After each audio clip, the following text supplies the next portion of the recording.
They're trying to get married in a church. And look what's happening. Flooding in Bangladesh. What do you think about the Holocaust? Do you think that affected weather? I'm not really bothered about that. Not bothered about that, but gay weddings, not in my building that I've made a special building. I love it when they put, that's a church. You can't do a comedy gig in you can't swear in a church. You can't wear denim in a church. You're like, mate, it's a fucking building. Denim? Near my house. You know how to wear denim? You know, people get pissy about, like, when you go into church, you got to dress properly, and you can't say like that. Like it's a nightclub in the 90s. For fuck's sake. It's just a building that you made a special place. Yeah. Well, it's like, well, I was a cunt in a comedy club. Well, that's my church. That's my special place. Don't come to where I am and be a bellend. What a load of shit. I didn't know there was like a dress code for church ever. I know, like, back in the days, you used to have to wear a hat and that. I can really see you. Do you know, like studying a bowler, British like Christianity. a top hat sort of thing? You know what I mean? That was just everywhere. Men just wore hats. Yeah. It was sort of better for it, wasn't it? I've seen like pictures of like Liverpool and all the men are wearing hats and you're like, it looks quite nice. Is it? Yeah. That's why you never had any skinheads. You didn't need it. You just wore a hat. And that's what I'm trying to bring back. We were talking about this a bit last night, weren't we? Like the dress code thing from nightclubs, which me and Carl totally missed. We've never had to dress a certain way. There's one rule in Liverpool. I don't know whether I've told you this on the pod yet. A lot of Liverpool nightclubs won't let you in if you've got a visible Hugo Boss logo. You are getting the bullshit about that. Okay, go on. Get ready. Oh, no, you've reacted differently. So you'll queue. Oh, now you're smiling. So you'll queue up and they'll go, that a Hugo Boss, lad? Yeah? Nah, lad. No Hugo Boss. There's like a... Why? Because they're all big Joe Lycett fans. What's... Because it's seen as like the Scally brand. Like, oh, that's so snobby. Yeah. So, but even like the shittest nightclubs are like not letting you in with Hugo Boss, because if you got Hugo Boss, you've probably also got a fucking Stanley knife. What about the perfume? What about the aftershave as well? Are they like... Me, is that Boss Orange? Get the fuck out. Davidoff cool water minimum around here. What the fuck? Are you kidding? You're not even allowed Hugo Boss boxies on. Like if you've got, if Dorman doesn't like a look at you on the way into a club, like I've seen them go, like, pull your boxies up. No. That's, you're not doing, no one's doing a knicker check. Ask him. The nightclubs I used to go to, they used to have a feel around for pills, not for fucking designer labels. No, they make you like you'll be queuing. Come off it. I'm not having it. You have to go No. This is bullshit. That's not true. Fucking is that? Could you imagine if I got mine out and they were like, are them fucking white fronts, lad? I don't give a fuck. They're from next. You only have to get the top out. You have to show them the brand. You know the brand. This is a Calvin Klein fucking tidy whiteies. Yeah, right. You do that. It's not bullshit. Swear to God. I've said it before on an earlier podcast. I think making people wear things that they don't want to wear in nearly every walk of life is absolutely ridiculous. Yeah. Unless, like, you're a nurse. I get if you're a paramedic, you shouldn't be turning up in like sweaties, like, you all right? You having a heart attack? Yeah, I'm just wearing my joggers. They're dead comfy. Because, you know, when I get the defibrillator out, I really need to feel relaxed. But I think there should be uniforms for some stuff. Like, I wouldn't want to go Mackie D's and have everyone wearing, like, you know, dirty, their own clothes and stuff. But I just feel like if you get in that job, you know a uniform is part of it. But when people are like, you can't wear that in this place because we have a rule about what we make grown-ups fucking wear. You know me fucking da. It's like when a comedy club requests you wear, like, trousers. I've had that before. What you paying me, you cunts? Yeah. What are you paying me? You've got to wear trousers and shoes at our club. Well, I'm not doing the gig, am I?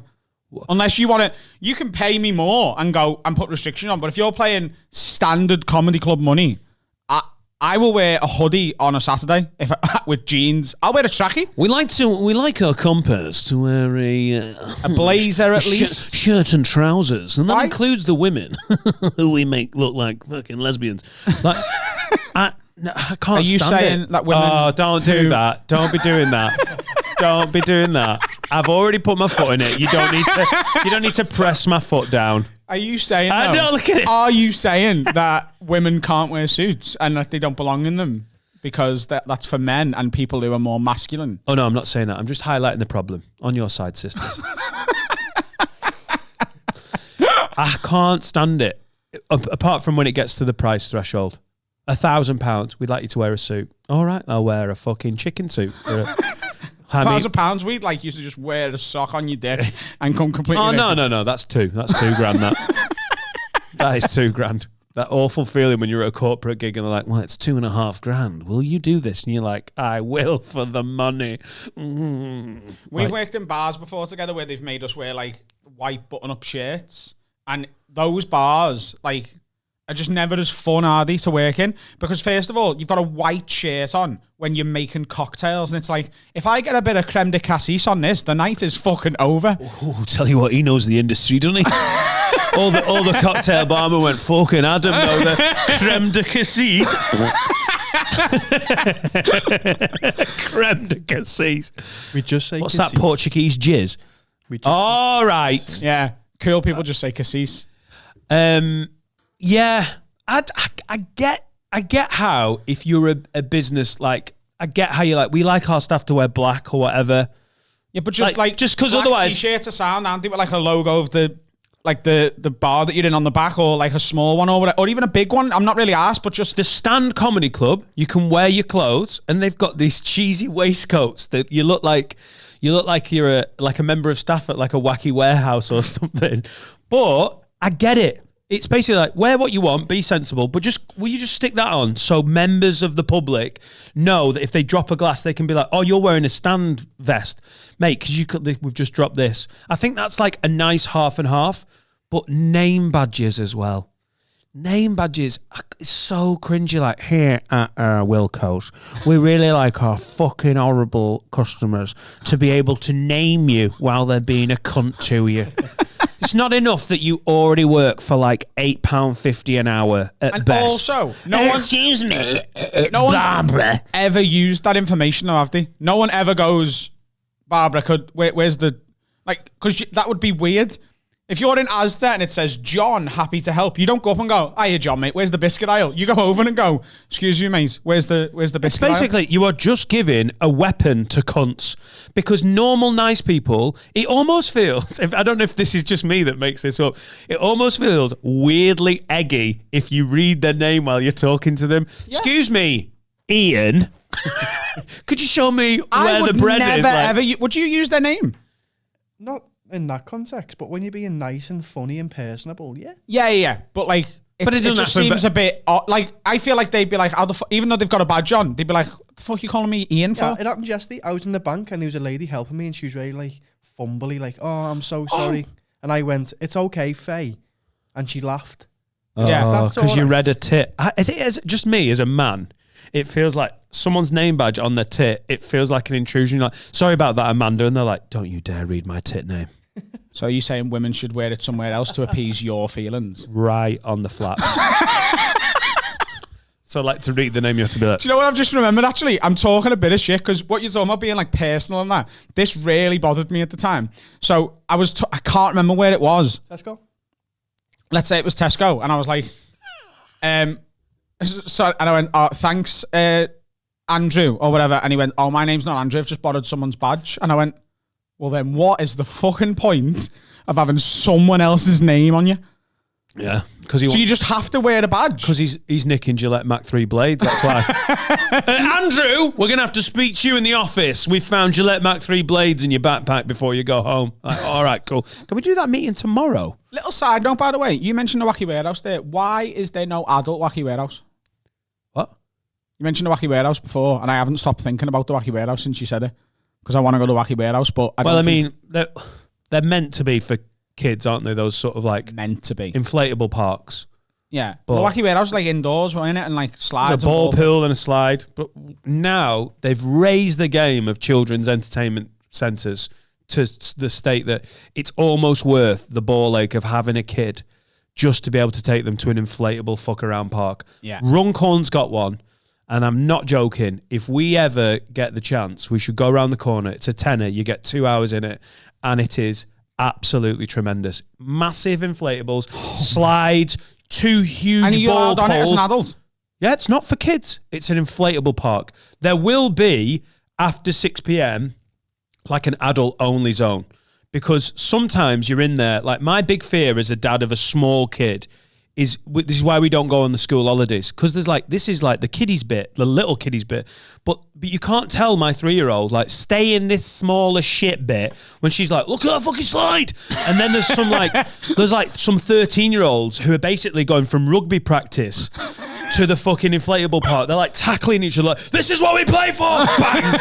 And then my daughter, who's got no sense of danger, is like, la la la, ooh, big boys. I hate that, but I honestly, it's so fun. You're meant to sort of have a kid, I think, in the day, but I don't think there's any rules. Have you been to like a christening? Like, you know, like a Sunday afternoon christening, and it's like they've booked like a function room and they've got the kids a bouncy castle. It's always good that like half an hour where they go, kids all get off because let's have the adults have a go, and you just get like drop kick your mates and all that. It's basically like, it's phenomenal though, isn't it? There's not a mosh pit. Like, yeah, it's fucking great. Is that a thing, by the way? I remember asking someone else this a while back. You are full of questions today, Adam. So many questions. I've got a weird buzzy energy, and I've had a coffee for the first time in 2 weeks. So, right, love it. I love it when he's like, is a christening party a thing for you? Like, when Etta got christened, did you have a party? When Etta got what? Is she not christened? Is she fuck christened? Why? Because I'm not having her indoctrinated into that shit before she chooses. Yeah, but you can get them into better schools when they're christened, can't you? Oh, God, it makes me so angry. Yeah, but she's not christened, and I'm going to fight my damnedest to stop her being christened. We're not really this religion. Amen. Wearing pants. Now you're this religion as well. Water on the head. What the fuck are we doing? Just because she wants to go to a C of E school round the corner. Just so we. Are you christened? Yes, to get in my. I like my high school. Hutton's C of E, and if you defo want to get in, they take in some non-christened. What is it, like Anglican or whatever? Not Anglican. What do I mean? Church of England. But yeah, it was. If you want to be clever, you get christened. So I got christened at 8.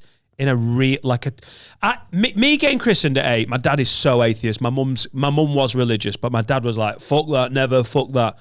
It was like, you know, when Deco became like, you know, when these Portuguese players become Brazil or Brazilian players. It was like that. Like, you know, like the African lads who play for like Russia, and you're like, what the fuck? Yeah. Like when France won the World Cup at like Patrick Vieira, and even on his like football sticker it said place of birth, Senegal. Like there was loads of African players in the French team. It really, like, at that point I'd already played for the under-23s in atheism. But then I'm getting a full cap at being C of E. It felt like that. That's a full reference, that. Yeah. So I didn't, and I don't want to put my kids through it. I will because of that's how our stupid school system works.